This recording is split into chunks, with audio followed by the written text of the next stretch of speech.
Hello and welcome to Pluribus Unum's Fireside Chats. Not as good as FDR's, but hey, it's something. Now, this episode is going to be dealing with a lot of heavy subjects, very hard-hitting commentary, very hard-hitting subjects. And this is probably going to be the most important episode I ever make in the history of this channel. So please join me as we get right into the news. The first story we're going to be talking about is something that is very removed from politics, but it is very notable, and I think it should be talked about because it has actually made its way into the political scene for good and bad and everything else. We're going to be talking about Christian. Now, for those of you who have no clue who Christian is, please just use one of these chapters and skip ahead because really there's no reason that you should know who Christian is. Maybe so that you can get a better grasp of everything else, but there really isn't any reason for you to know Christian. Basically, Christian is the creator of a webcomic by the name of Sonichu. As you can tell, it's a portmanteau of Sonic and Pikachu. They also have autism, as quoted by them, high-functioning autism. And it just so happens that one day, Christian at their local university, many years ago, caught the attention of 4chan, which sparked a 14-year harassment campaign, and basically everybody on the internet stared in awe as to what was happening. They had done many things: destroy Christian's property, get Christian's phone number and then harass them over the phone, get Christian to leak nudes of themselves, get Christian to stick certain items up there, you know what, made Christian have like many mental breakdowns on camera, and lastly, find out every single piece of information about their life. And I'm not saying everything up to them being discovered in 2007, I mean everything. They have photos of Christian when they were a child. They have video footage of Christian when they were a child. They know what schools they went to. They know who their friends were. They just been through so much for almost a third of their life. In like 2 years, Christian's gonna be 42, which will have made it so that a third of their life they have been harassed by the internet. There is a documentary out there that is almost 60 parts and is like 40 hours long. Almost 2 days. Again, detailing every single aspect of their life. And they've been through a lot otherwise. Their dad died. Their house burned down. They are incredibly antisocial and can barely make any friends. Every single interaction that they've had over the past 14 years has been like they don't know. They don't know if the next person they talk to on the internet is their friend, and they're incredibly trusting. They'll give any information out there if you asked. They'd give any single information that you want out there because they're openly trusting. And that is, of course, how we got this piece of information, because why is Christian in the news now?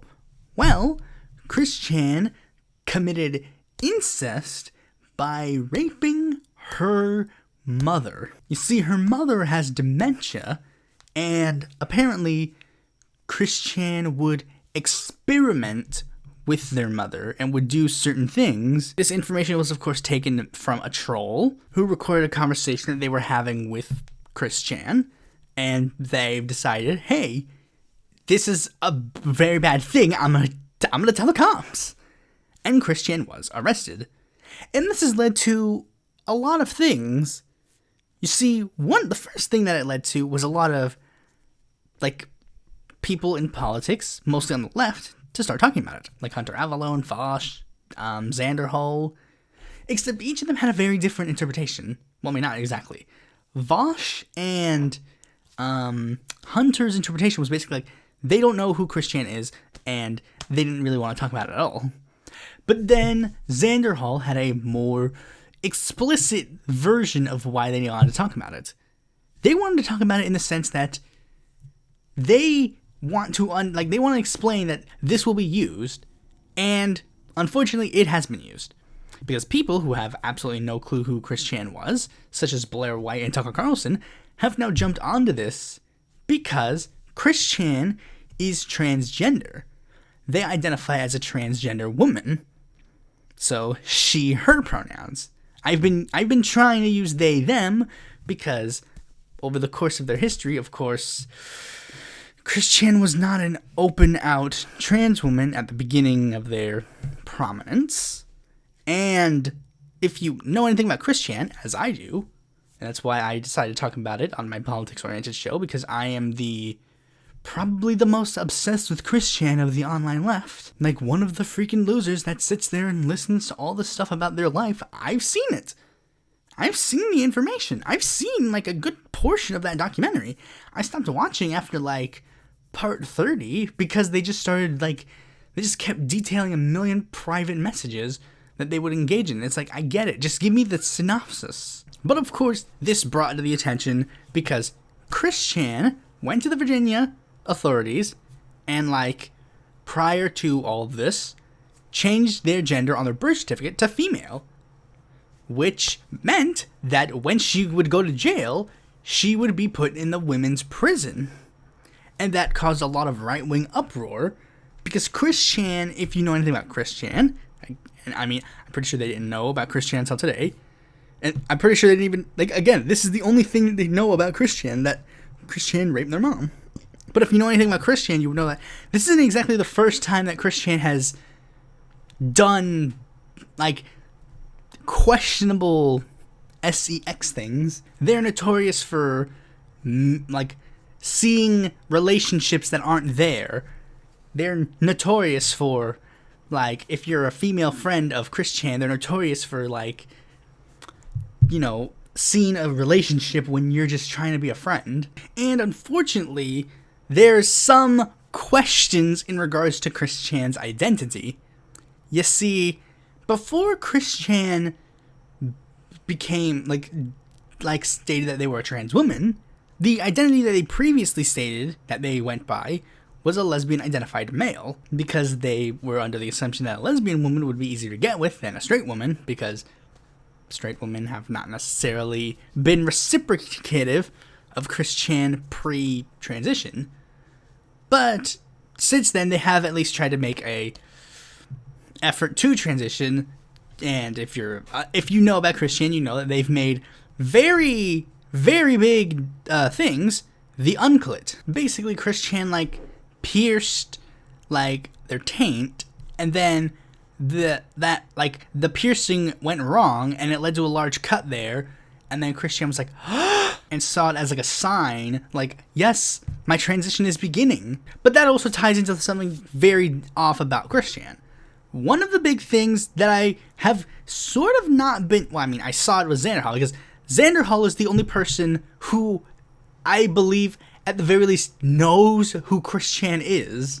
The rest of the people have openly said they had no clue who Chris Chan was before this incident. And it's the reason why I went with the rant before I actually told you why Chris Chan was in the news now. Many people have been trying to figure out a blame.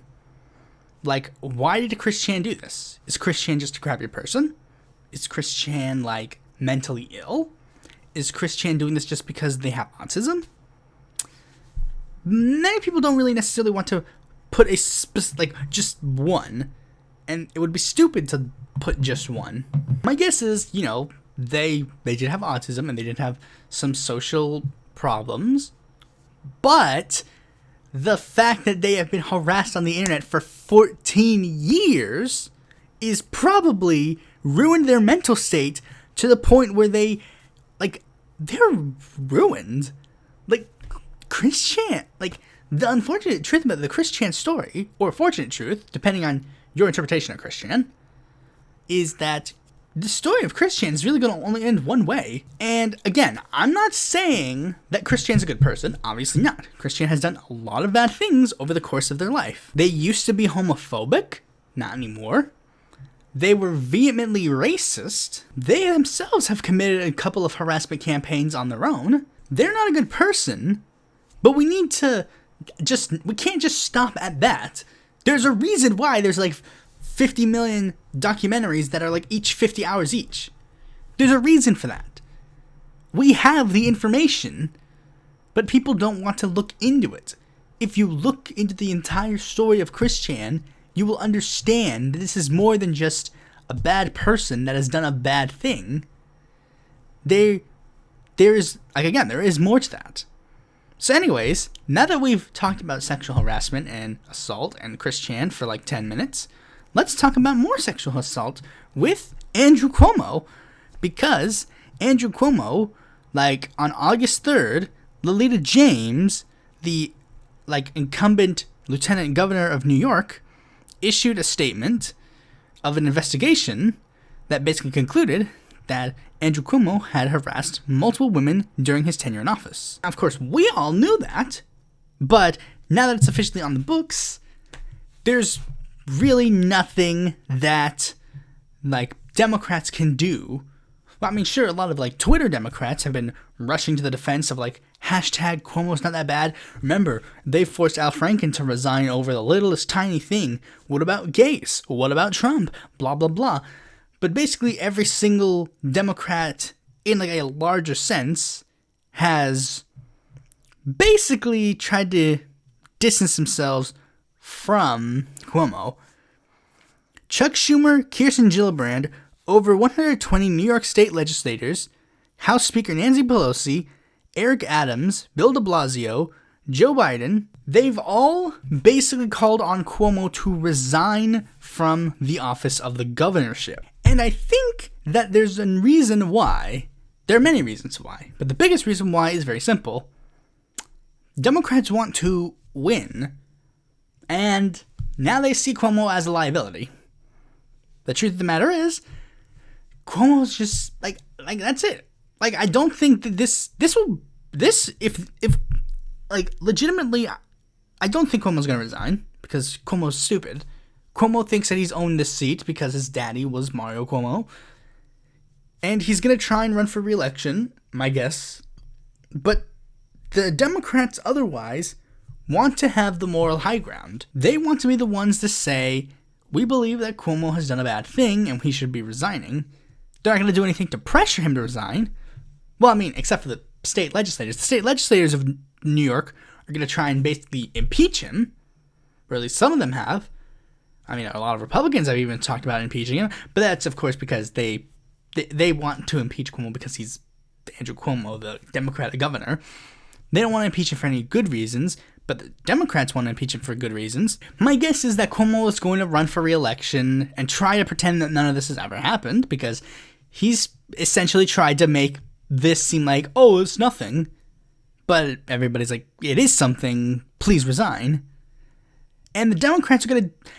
I don't even know if they have any ideas on who they want to primary him. Because I guarantee you that they're already thinking, we got to primary him. He's a liability. We have to primary him.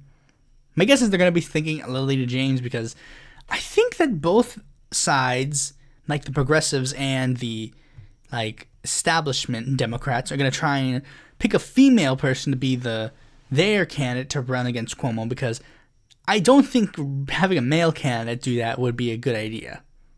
Even though I think Jumaine Williams would be a great governor of New York. So anyways, let's move on to the next story. We're going to be talking about a progressive win. So you may have remembered this, but Cori Bush, she did this thing where she was going to protest in front of the Capitol. She slept on the Capitol, stairs, because they were going to cancel the eviction moratorium because they were like, oh, COVID should be over by now. But, of course, things didn't quite pan out that way. But she decided, no, we need to take a stand, and the president and other, people need to extend the eviction moratorium. And that ended up happening. Cori Bush ended up doing it. And the anti-AOC leftists basically went, they somehow still trying to deny that it's a good thing. Or they're trying to take credit for it. We'll get to this more of that latter part in another story. But there's not much else for me to really say except some things that have been echoed on Twitter. Cori Bush gave you 2 more months. The eviction moratorium has been extended to I think October. And I'm not sure if an action like this is going to cause it to happen, it cause, like, it gonna be gotten rid of. So maybe it's time for some other action. Anyways, let's move on to the next story. We're gonna be talking about Florida, because I think a person has just lost the chance of me endorsing them in the Florida Senate race. Okay, the Florida Senate race, for those who don't know, is, like, the incumbent senator is Marco Rubio, Little Marco. But basically, Marco Rubio is the, I think, 8th or 9th most likely seat to flip in this upcoming cycle. He's considered rather safe, but there's a chance that Democrats will have the ability to get rid of him, which of course has led to a lot of faces to pop into the race. Alan Ellison, Val Demings, but one figure that has sort of tried to get an attention back is former Congressman Alan Grayson, who was the progressive candidate against Rubio in 2016, who has made a comeback to try and do it again. However, things were very interesting because a story came out about Alan Grayson having a PAC. The PAC was basically called the Resistance PAC, and the idea was that they would raise a certain amount of money to try and get Donald Trump out of office. Now I might say, when was this PAC made? This PAC was made in 2017, and they kept hyping this up oh, we're going to raise all this money to try and stop Donald Trump and get him out of office and blah, blah, blah. But the Trump administration came and went, and nothing came of it. His PAC they didn't take any credit for any of the big things that he did. Nothing happened. What did end up happening is that the PAC raised a decent amount of money, but two things. One, it was discovered that the PAC wasn't a new PAC. The PAC was instead, Alan Grayson trying to, he remade his House leadership PAC into this PAC. So right off the bat, it's a little false advertising because he said, this is a brand new PAC that we're doing to do this. But the second thing that was very shady was that the Resistance PAC donated $5,600 last year to Alan Grayson. Now you might say, huh? Why would they donate to Alan Grayson? Well, now it makes sense to why they donated to Alan Grayson. It's his House leadership PAC, and they donated to him so that he could announce that he was running for Senate. Yeah, there really isn't much to say except I don't think I can confidently say I'll be endorsing Alan, especially considering Alan Grayson, he really doesn't seem to be on board with Medicare for All. He keeps saying, pretending that he's in favor of it, but he's not. I watched an interview of his where he literally took praise of, I proposed the public option, and then ended it at that. So yeah, the next story, we're going to be talking about Mexico. It's just a brief addendum to a previous story that I did. Mexico, for those who don't remember, on August 1st, they held a referendum to see if they should move forth with the trial against previous presidents. And here are the results of that election. 97.7% of participants supported the proposal. However, the turnout was only 7% of the population, which is way less than the 40% threshold needed to make it binding. Now, AMLO has actually still praised the results of it. He's been saying oh, this is a good thing. This shows that the people who are in favor of it, people who are in favor of the idea, do really have a good sense of this. And he stated that he wants to keep pushing forward with Pluribus, basically trying to make it so that Mexicans are okay with this idea. Of going to the ballot box every couple months to vote on a policy thing. But anyways, that is all that. The big story of the night is, of course, Ohio District 11. Nina Turner lost. Those words nobody expected to hear. Nina Turner lost the election. An election that was very heavily implied to be a Nina-safe area. Now, why? Why did Nina lose? essentially it all boils down to Democratic majority for Israel, who spent a decent amount of money in this race, basically pushing for a heavily organized last-ditch effort to get Chantel Brown, like ads that are pro-Chantel Brown / anti-Nina Turner, more explicitly anti-Nina Turner ads, to play very heavily in the area. And they heavily relied on, very, just blatantly untrue things. They sent out mailers literally saying, oh, Nina Turner's against Medicare for all. Nina Turner is against blah, blah, blah. They would put ads like, Nina Turner helped Jill Stein help Donald Trump. When it's like, no, that never happened. Nina Turner did not endorse Jill Stein. There are people who were, progressives that were parroting that point. It's like, she didn't. She never publicly endorsed Jill Stein at all. They endlessly parade around oh, Joe Biden, you eat shit if you vote Joe Biden, get it? They parroted that around nonstop. They basically raised a lot more money in that specific time frame than basically the entire candidacy. Now you might say, now hold on a minute. We've been through these odds before, but haven't we won some of those odds? Yes, that's true. But we have to remember some things. Chantel Brown is not as egregious as some of the other people that we faced in this kind of battle. For example, the biggest comparison I can give is Jamal Bowman and Elliot Engel and Chantel Brown versus Nina Turner. Those two races are very similar.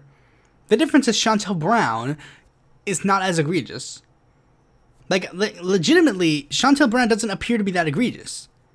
There really isn't that much of a stark contrast between Chantel Brown and Nina Turner on a first glance. If you're a normal Democratic voter, there really isn't any difference. Black woman, black woman. I know that's kind of racist to say that, oh, you see two black women and they're pretty much you get the idea. But it's not necessarily, that's not what I mean, but you get what I'm saying, that on a glance you would think that they're at least somewhat similar ideologically.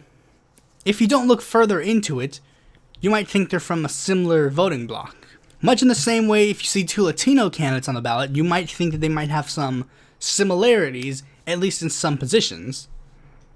It's fair to say that a Latino candidate or Latina candidate might be more in favor of immigration reform. Basically, if you don't look any further, you might be mistaken to think that they're at the very least somewhat on the same page, when in fact, not necessarily. Whereas someone like Jamal Bowman versus Elliot Engel, it's incredibly noticeable, those two, and the fact that they probably don't agree 100%. Because Elliot Engel is an 80-year-old incumbent, and then Jamal Bowman is not that. Apparently also, due to the small numbers that we have of results, apparently it's the suburbs save Chantel Brown, much like how people the suburbs shave Joe Biden. It's well, okay. Now, but one of the big things that I've been seeing on the internet is people who do not see that as the reason why she lost. That is very obviously the reason why she lost, yet there are a million other people who want to blame everything else. The biggest one that is the most egregious to me is the force the vote crowd, who are saying that because AOC and the squad did not back force the vote, that somehow turned off the left from supporting her. Legitimately, when I see conversations like that, it makes me want to literally kill myself. Because I'm not saying that as a joke. I'm literally, I am being dead serious. That is not a joke. That is not a gag. That is serious. The more I drag this out, the more you may think it's a joke, or I'm just making a very dark joke, but this is literally not a joke. I am literally 100% dead serious. That is one of the dumbest, absolute brain dead political takes ever. And it's because this force the vote crowd is just this big, stupid, they're a cult. They're literally a cult. They legitimately believe that Force the Vote was so popular, so well liked, so amazing that the only people who were on board were AOC and the squad. That those were the only people who were against it were like people on the top. That is not true at all. There were people like me, like random people on the internet who didn't agree with Force the Vote. Force the Vote had no existence outside of Twitter. I know this for a fact because Force the Vote people tried to get off of Twitter and do something about it. And they did, and it did nothing. They got 8 people to show up at a rally, and 5 of them were like people who were recording for their podcasts. They got this strategy did not exist outside of Twitter. A rural voter in Ohio didn't see that her slight tepid criticism of Force the Vote and then decide not to vote for her and instead to vote for one of the candidates named Shabazz. That is not at all what happened. Because Force the Vote is nothing. Everybody who espouses Force the Vote who does not have a podcast, you are nothing. You are literally nothing. Much of the same way I am nothing. We are all nothing. Off Twitter, I have no political reach. Outside of donating to a candidate once or twice. Your reach does not exist outside of Twitter. Force the Vote did not kill Nina Turner's campaign. It was not a factor in it. Because in order for it to be a factor, it had to have been worth something. It is worth nothing, and the fact that I am continuing to talk about it is just proving everybody 100% right except for you. You need to stop pretending that you did anything except waste your time on this stupid hashtag. But back to Nina. What does this mean for Nina Turner? Now, you see, what many people don't realize is that Nina Turner was sort of seen as the next step in the progressive movement.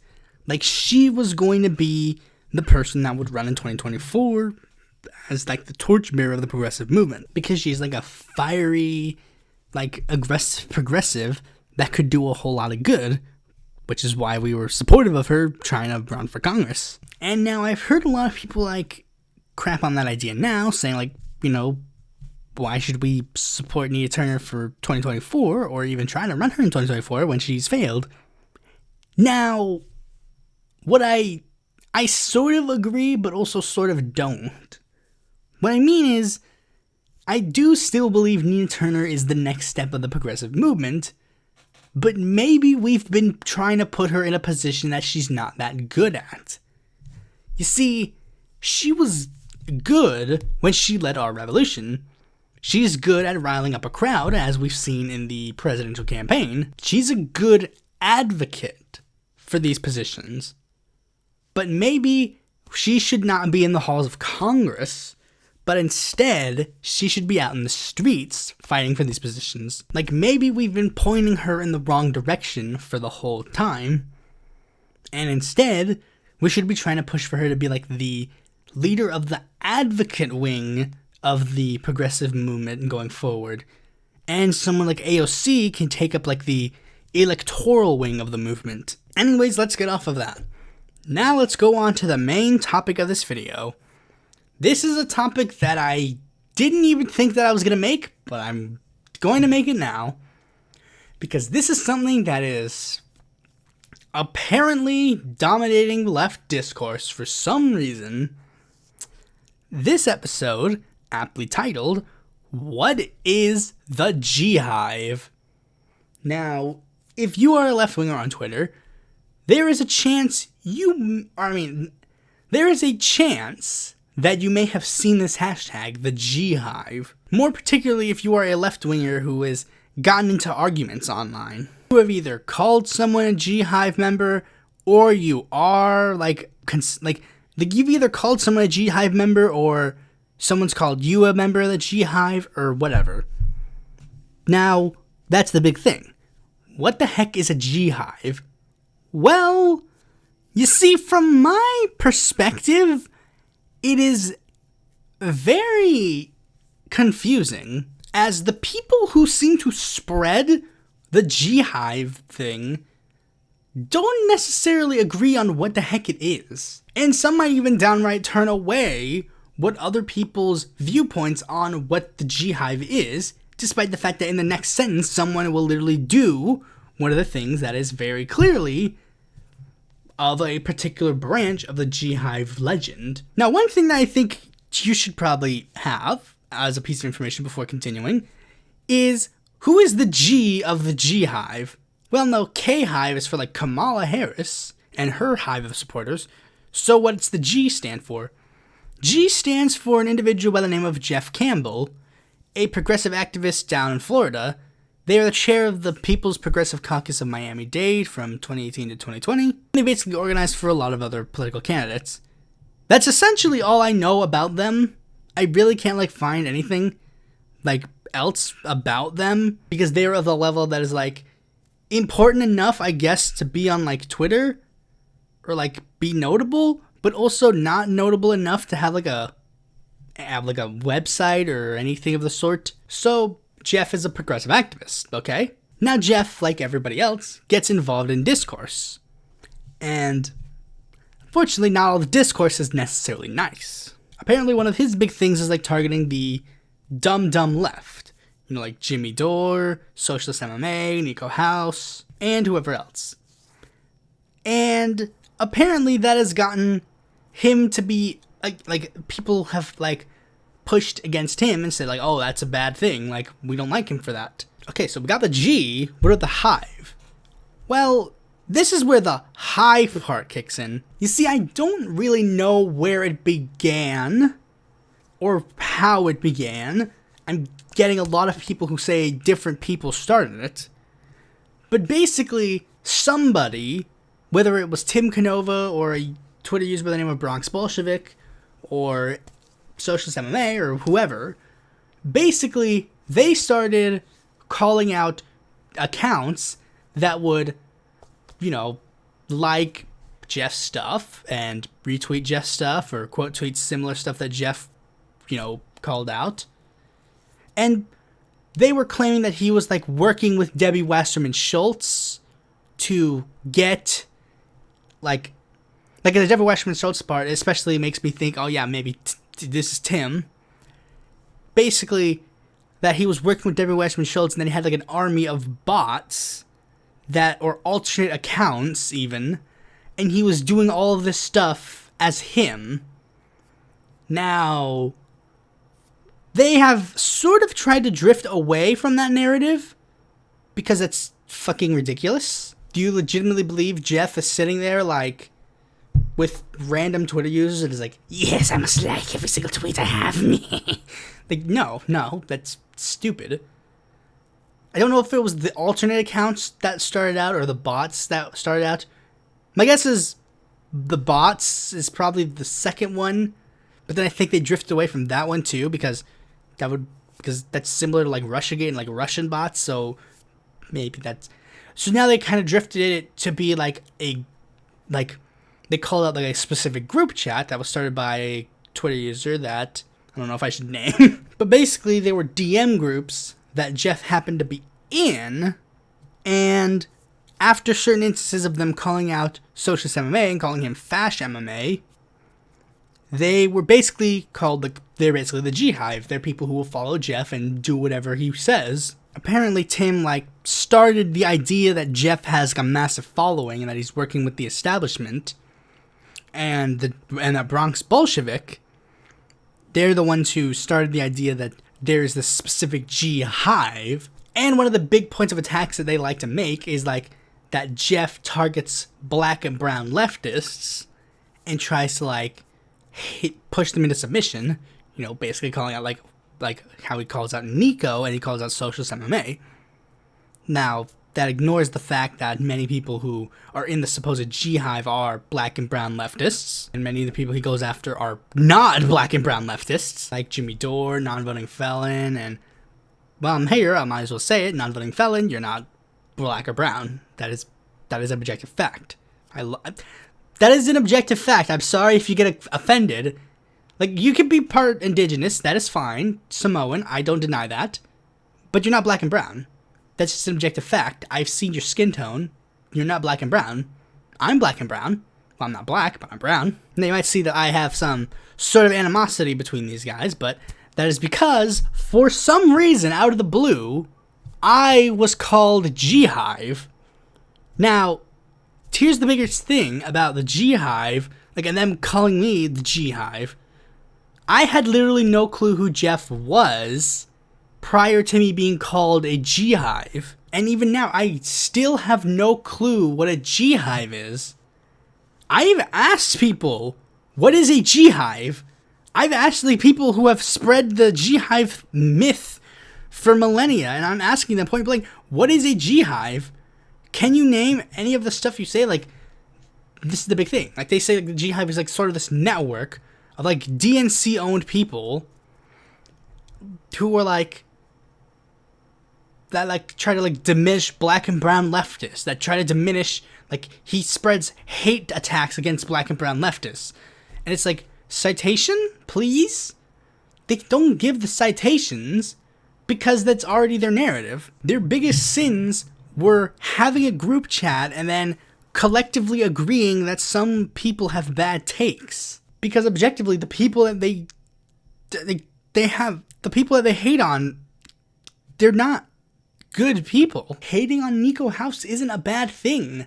That is actually the most intelligent thing you can do as a human being. If you're a leftist and you legitimately watch Nico House, you are not a leftist. Period. Nico House is terrible. His race has nothing to do with it. Him, like, Jeff and other people who are in this sort of hive saying that the March for Medicare for All specific organization was not that good and instead was pretty bad is because they kept platforming Nazis and anti-Semites. That's a good thing.